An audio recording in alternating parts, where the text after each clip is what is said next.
Sound off for Chesterfield. Chesterfield is best for you. First cigarette with premium quality in both regular and king size. Chesterfield brings you Dragnet.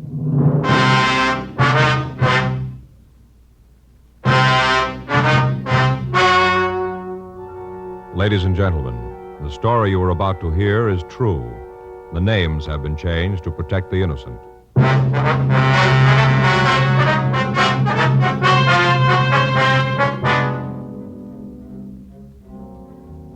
You're a detective sergeant. You're assigned to robbery detail. You get a call that a large market has been held up. You have a good description of the thief. Your job? Get him. Years ahead of them all. Chesterfield is years ahead of them all. The quality contrast between Chesterfield and other leading cigarettes is a revealing story. Recent chemical analyses give an index of good quality for the country's 6 leading cigarette brands. The index of good quality table, a ratio of high sugar to low nicotine, shows Chesterfield quality highest, 15% higher than its nearest competitor, and Chesterfield quality 31% higher than the average of the 5 other leading brands. Yes, Chesterfield is first with premium quality in both regular and king size. Don't you want to try a cigarette with a record like that?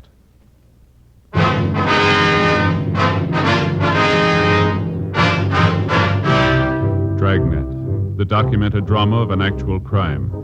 For the next 30 minutes, in cooperation with the Los Angeles Police Department, you will travel step by step on the side of the law through an actual case transcribed from official police files. From beginning to end, from crime to punishment, Dragnet is the story of your police force in action.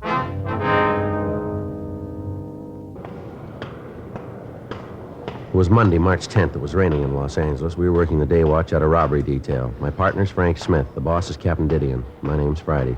I was on my way into the office, and it was 8:02 a.m. when I got to room 27A. Robbery. Joe? Yeah, Frank. Whew, it's really coming down, isn't it? Yeah, pouring out in the valley. That so? Yeah, keeps coming down like this, going to cause a lot of trouble. Sure makes Faye mad. Yeah, how's that? Well, it gets to raining like this, and she begins to think about the house. You know, doing something about it, changing stuff around. That so? Spent the whole day yesterday moving furniture. Finally got it all set just before dinner. Looked pretty good, too. What happened? Well, we got through dinner and all went in to look at television. Yeah. The way she had the furniture, none of us could see a thing. The chairs were either so close you couldn't see or else they were way across the room. No, well, you're not supposed to get too close, are you, anyway? Yeah, but Joe, we only got a 10-inch screen. We got one of those big magnifiers on it, and if you get to one side, everybody looks like they got the mumps. Had to move all the stuff back the way it was. It's a hot shot. I'll get it. All right, get your coat. We got one to roll on. What is it? Liquor store robbery. 8:12 a.m. We arrived at the scene of the holdup. It was a large liquor grocery store at the corner of San Marino Avenue and 6th Streets. A radio unit was already there.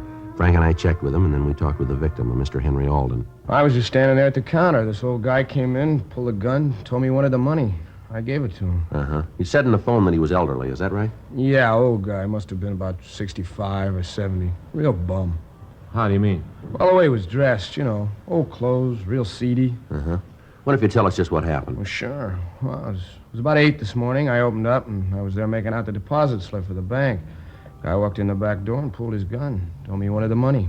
Uh-huh. Well, like I said, I gave it to him. He told me to get into the closet back there. Told me to lie down on the floor. Well, I did, and he had that gun pointed right at my head. I did like he told me. I see. What happened then? Well, he walked over to the door and flipped the lock on it a couple of times, you know, make sure it worked. Yeah. And then he figured it was okay, and he told me not to make any noise for 5 minutes. And he locked the door and left. That's it. Took all the money. How much money did he take, would you know? Yeah, to the penny. I just finished adding it up. Just a minute. All right. I got the figures on the machine. Tell you right away.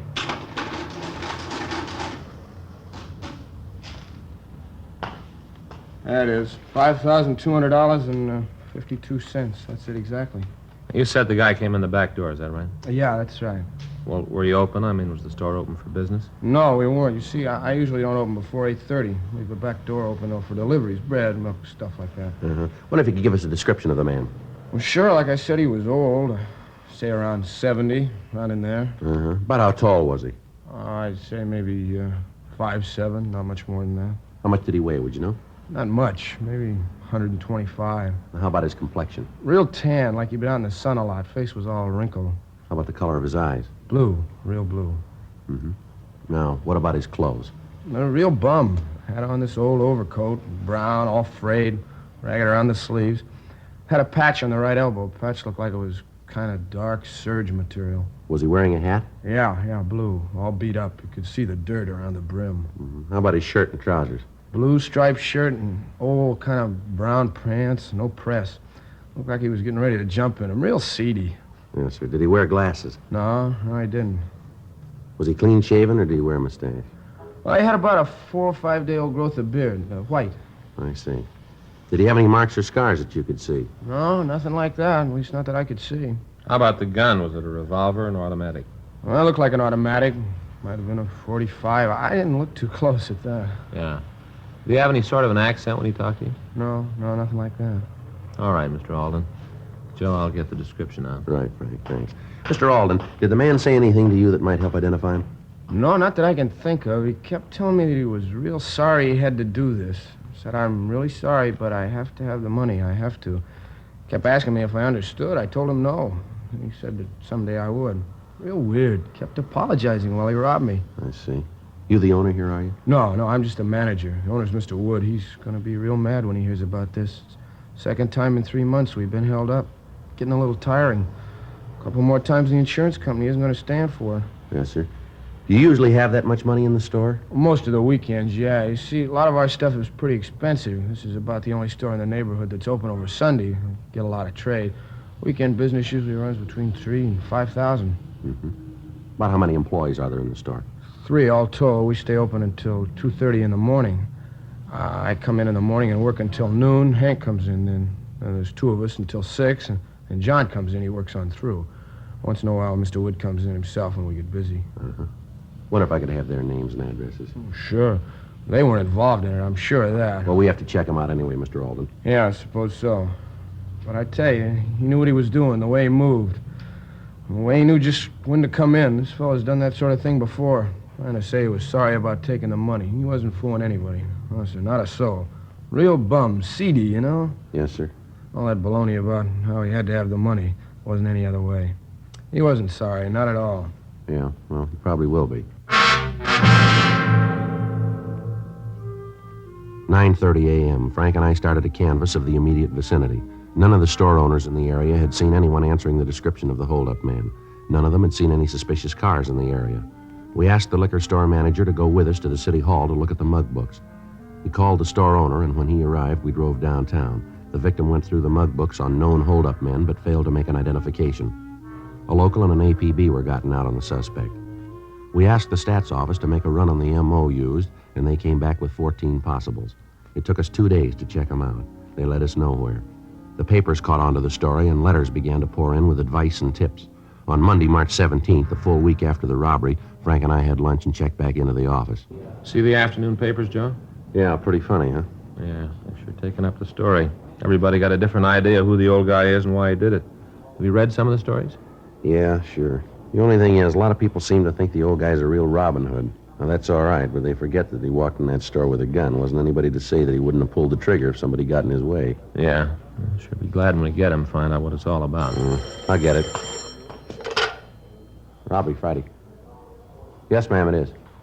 No, ma'am. No, ma'am, we haven't caught him yet. What was that? Yes, ma'am. All right, would you give me that address again? Yes, I have it. Yes, ma'am. All right, thank you. There's another one. What's that? Landlady runs a place out on 9th Street. Yeah. Says she's got a tenant that she's sure is the old fellow we're looking for. How come? Says all the old guy does is stay up in his room. The other day, the landlady's daughter went upstairs for something. Tenant chased her down the stairs, yelling at her to stay away from his room, all that sort of thing. He was tired of people not respecting his rights, the rights of an old man, something like that. I couldn't get it all on the phone. The description she gave him pretty much matches the one we got. What do you figure? Well, we got no choice. We'll check it out.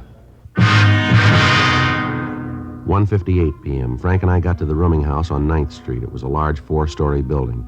We talked to the landlady, and she gave us what information she could. She told us that the tenant's name was Roger Dietrich. She told us that he'd lived in the building for the past 8 years. She went on to tell us that he had some sort of a private income and that he rarely left his room. The landlady explained that earlier the same morning, her 11-year-old daughter had gone to the attic to get some old newspapers, and that on the way she'd run into Mr. Dietrich. The tenant had yelled at her and told her that as long as he was paying rent on the room, he wouldn't have anybody snooping around. We checked and found that he got no mail except the single letter a month with the income check. 2:30 p.m. Frank and I went up to the 4th floor and knocked at the door. You want to try it again? Yeah. Go away!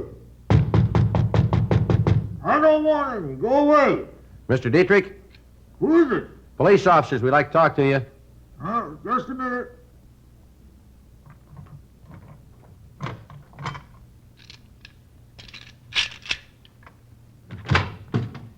Who'd you say you were? Police officers, we'd like to talk to you.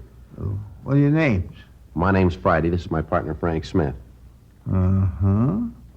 I guess it's all right. Come in. Thank you, sir. Well, guess it's about that thing this morning, huh? Sir? Why, you don't have to play cagey with me. I know that she called you, the old busybody. That brat kid of hers is just like her. He's always snooping. Well, there wasn't anything to it. The kid come up here and was snooping around trying to find out what I was doing. I'm not ready yet. Well, what do you mean, sir, not ready? No, the book's not finished yet. It will be in another year. And the whole world can see it. Maybe mend their ways.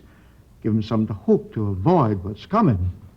Well, sir, that's not why we're here. Don't lie to me. I know all about you. I know that you'd be around. You're trying to stop me. I knew it. I knew it all the time.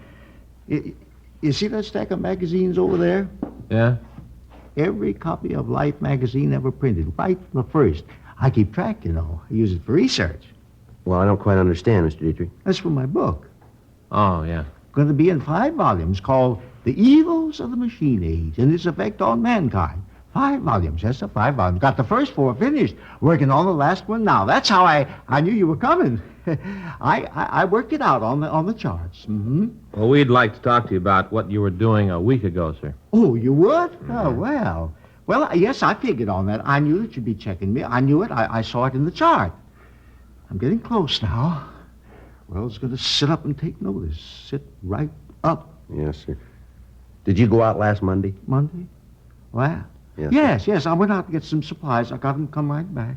Would you tell us what time of day that was? Oh, night, dear sir. I always go out at night. Yes, sir. Where'd you get these, what are these, supplies? Well, that's a little place down the street. I always buy things there. Very nice, very nice. Yes, sir. And the man down there would be able to tell us if you were there, wouldn't he? Oh, sure, yes. Him and me had a talk about my book. Fellow's really interested. We talk all the time. I just finished volume 4, you know, about what's going to happen if the machine is allowed to continue. Oh, it's going to be terrible. I beg your pardon? The way the world's going. All these atom bombs. Now the hydrogen bomb. Gonna blow the world right away. Even if they stop that, things aren't going to be the same. They're all going to be different. All right. You just betcha. You know what kids are going to look like 1,000 years from now? Well, sir, I imagine pretty much the same way they do now, huh? Yes, sir, and that's just where you're wrong. See, I got a picture right here.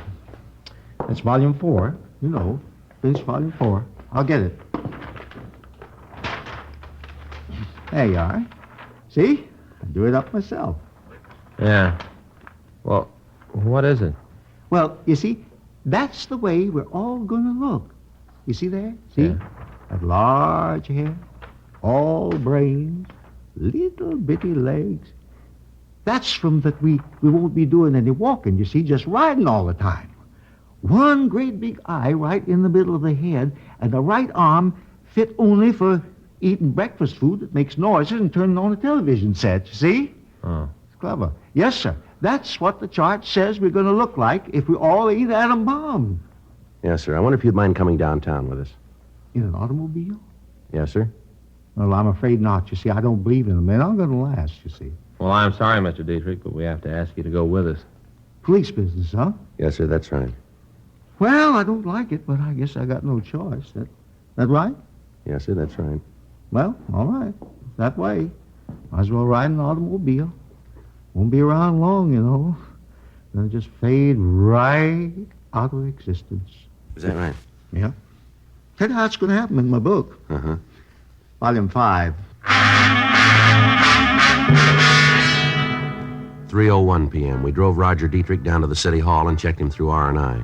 We found no record on him. We got in touch with the holdup victim, Henry Alden, and asked him to come down to the city hall to see if he could identify the suspect.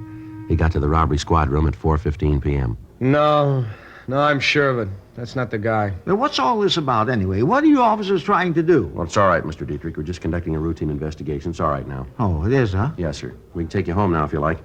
In that police car? Yes, sir. Oh, how about this fella? He going too? No, sir. Oh, well, now, maybe I'll do just that. Would you mind dropping me off at Pershing Square? I'd like to listen to a speech. A friend of mine's making it this afternoon. Brilliant, man. Oh, my. He's already written 12 books. All on odds. Sir? ODDS, odds. Like, what are the chances of a comet falling on your house? What are the chances of a certain horse winning the Kentucky Derby? All things like that, you know. Brilliant man. Yes, sir. He's dead broke. Is that right? Yep. Spends all his money on research. I get it. Robbery Friday. Yeah, Barnes. Uh-huh. Yeah. When'd you pick him up? Yeah. All right. No, we'll be right over. Anything? Yeah, Barnes over at the main jail says they got a drunk over there who's doing a lot of bragging. What about? Heisting the liquor store for $5,200. 4:30 p.m. We had Roger Dietrich taken to his home, and then Frank and I went over to the main jail. We talked to Officer Phil Barnes. He told us that an Arnold Jefferson had been picked up and booked for LAMC 4127A on the previous day. Barnes went on to say that this was Jefferson's 42nd arrest on drunk charges. We had the suspect brought to the interview room, and we talked to him. All right, Jefferson, now what's all this about you holding up a liquor store? What do you know about it? You matched the description of the man who committed the robbery. The clothes there that you're wearing are like the ones the victim described. Now, how about it? You figure you can prove it without me telling you? Yeah, if Alden identifies you, we can. Alden. He's the man who was robbed. He's outside now. We want him to take a look at you. That won't be necessary. You got the right man.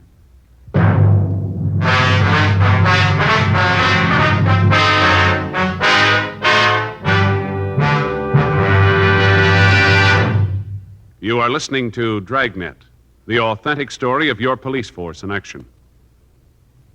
Chesterfield is best for you. Listen to this report. It's a report never before made about a cigarette. Smoked day after day by a group of people smoking from 10 to 40 cigarettes a day for a full year. Here's Chesterfield's record. A medical specialist giving this group thorough examinations every 2 months for a full year reports no adverse effects to their nose, throat, and sinuses from smoking Chesterfields. Don't you want to try a cigarette with a record like that? You'll find Chesterfield's best for you. They're much milder, with an extraordinarily good taste. And for your pocketbook, Chesterfield is America's best cigarette buy. Chesterfield, years ahead of them all.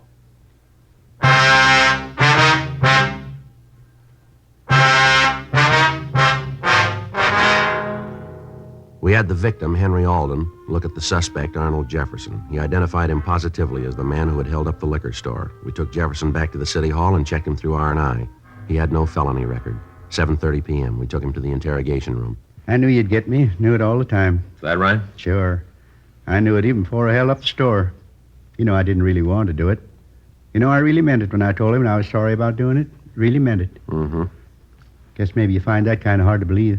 Well, suppose you tell us about it, huh? Yeah. I guess the best way would be to start from the beginning, huh? Yeah. First thing you should understand is I think basically that I'm an honest man. All my life, I've never cheated anyone or taken anything that didn't belong to me. I've tried to live pretty much by the golden rule. Yes, sir. Sometimes, maybe, lots of times, it'd be a little hard to do, but I did my best. Yes, sir. Go ahead. I was born in the Middle West. Tiny little town. You probably never heard of it. Isn't on most of the map. Went to school there through the 8th grade. Then I decided that I wanted to see the rest of the country. Worked my way through every one of the 48, every one of them. Uh-huh. Did a lot of things, met a lot of people. Is that right? Well, all that time, all my life, I never did anything real big.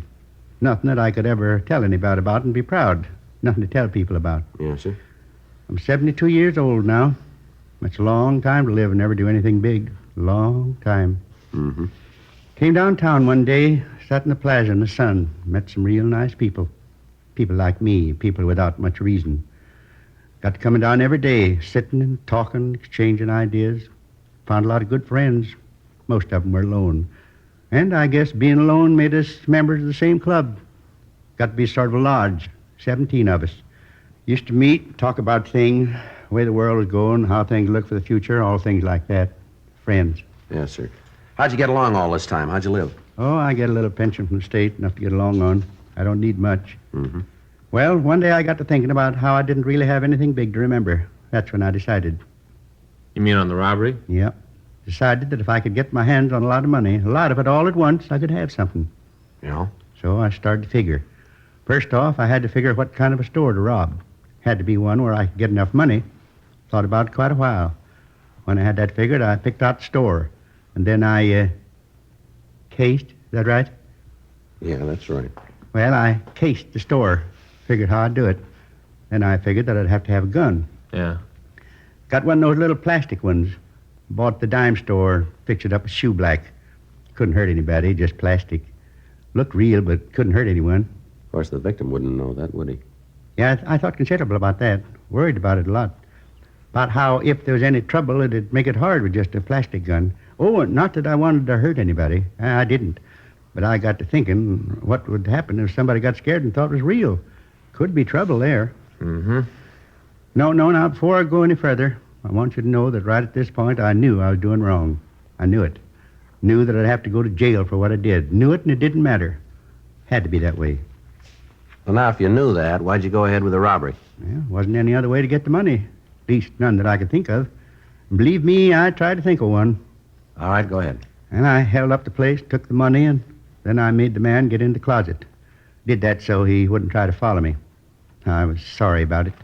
Tried to tell him, but I don't think he really believed it. Don't think he did. What'd you do then? I took a bus out to the airport. Thought about taking a cab, but then I figured that I'd want to save as much money as I could so as to have it later. Yeah. I inquired around out there at the airport and found a place where I could rent an airplane. I paid for it in advance so there wouldn't be any trouble. Hired it to go to San Francisco. Round trip, both ways. You hired an airplane? Yep, big one. Carried 18 people. That's what I needed. Real comfortable seats, 2 motors. Had a girl painted on the front. From the war, I guess. All right, go ahead. Well, I took the bus back to town, and I started walking around the plaza. Rounded up all 17 of my friends, whole bunch of them. Talked to them all. Guys who had been nice to me, even if there wasn't anything I could do for them. Told them to meet me at First and Main, right by the fountain in front of the city hall that night. Told them that I was going to throw a party they'd never forget. Well, we got together that night and took a cab out to the airport. Well, matter of fact, we took 4 cabs. Had to show the drivers that I had the money for the tickets. Guess they thought we was going to try to get a free ride. But anyway, when I showed them the money, they drove us out. Give them a good tip. Nice fellas. Mm-hmm. Got on the airplane and flew up to San Francisco. Wonderful. Got into the city and then we started. Really had a time. Lasted 3 days. Wasn't anything we didn't see, nothing we didn't do. 3 days of it. Real living. Everything was on me, paid for it all. Went to the best places, ate the best food, drank the finest wines. Really lived.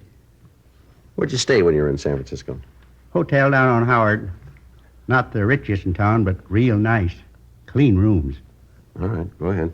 Well, about the time that I thought we'd stayed long enough, we all got on the plane and come back. Got in Wednesday morning. Took cabs downtown, then we all went to breakfast. Had a real whopper. Kind of a farewell for the whole party. After I settled up with the waitress, I only had $1.75 left. Give it to her for a tip. Sure made her happy. I don't guess she makes much down there. Yeah. Well, did any of your friends know where you'd gotten the money for this party? No. You see, when I first got the idea, I told them that I had a real rich brother. Told him that he died and that I was his only relative, that all the money would get to me. I figured that I could sort of set things up by doing that. Seemed to work all right. None of them said anything. Uh-huh. You remember the man you chartered the airplane from? Oh, sure. Real nice fella. I got his card. I kept it, sort of a souvenir. I can give it to you if you want it. Yeah, we'll have to have it. You ever done any big time? Me? Oh, no. Just drunk arrests. Lots of them. Yeah.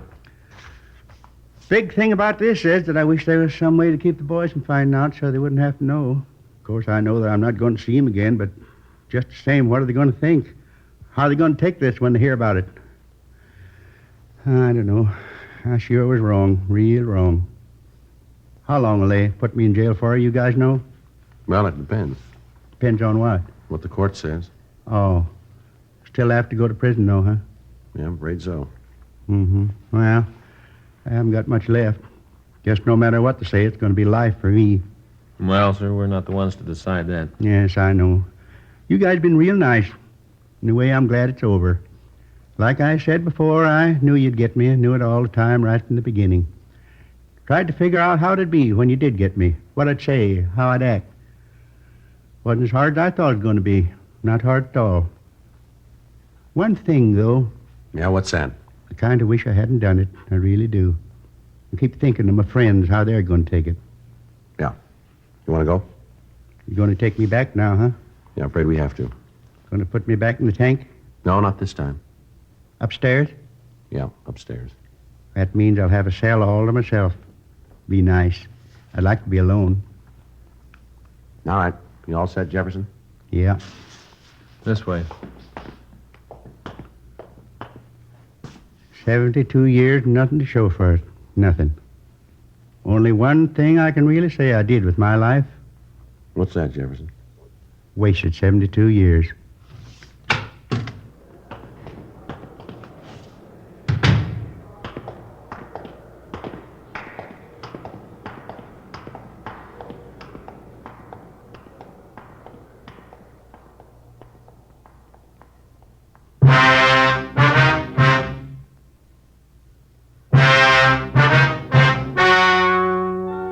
The story you have just heard was true. The names were changed to protect the innocent. On July 24th, trial was held in Department 89, Superior Court of the State of California, in and for the County of Los Angeles. In a moment, the results of that trial. Now, here is our star, Jack Webb. Thank you, George Fenneman. I hope you'll remember the facts George Fenneman reported to you earlier. Recent chemical analyses give an index of good quality for the country's 6 leading brands. The index of good quality table, a ratio of high sugar to low nicotine, showed Chesterfield quality highest, 15% higher than its nearest competitor, and Chesterfield quality 31% higher than the average of the 5 other leading brands. Now, I'd like you to try Chesterfields today. I know they're best for me, and I'm sure you'll find Chesterfields are best for you.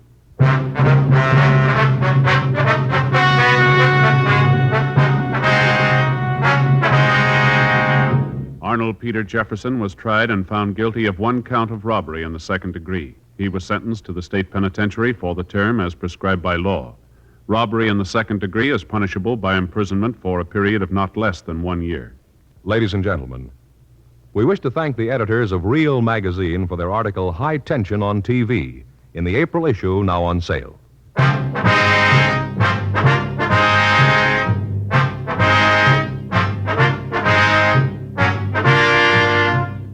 You have just heard Dragnet, a series of authentic cases from official files. Technical advice comes from the Office of Chief of Police W.H. Parker, Los Angeles Police Department. Technical advisors, Captain Jack Donahoe, Sergeant Marty Wynn, Sergeant Vance Brasher. Heard tonight were Ben Alexander, Vic Rodman, Ralph Moody. Script by John Robinson. Music by Walter Schumann. Hal Gibney speaking. For a million laughs, tune in Chesterfield's Martin and Lewis Show, Tuesday on this same NBC station. And sound off for Chesterfields. Either regular or king size, you'll find premium quality Chesterfields much milder. Chesterfield is best for you. Chesterfield has brought you Dragnet, transcribed from Los Angeles.